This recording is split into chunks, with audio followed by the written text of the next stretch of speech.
Here we are at Children's Burr on Bro. So Luke, Speedy Gonzalez over there, you can get his eyeballs checked. And we are still experiencing the stormy weather. Look at that, that is awesome.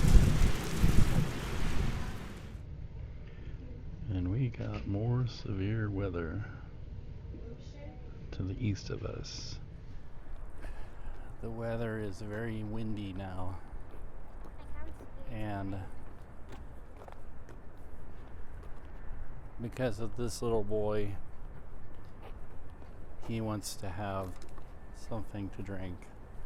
So he twisted my arm, which is very hard to do. And now we're going to get something to drink.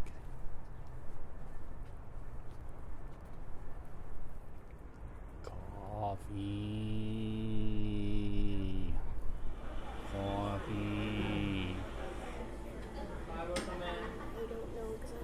Yours is a purple dragon. I think it's like tea or something. I think so.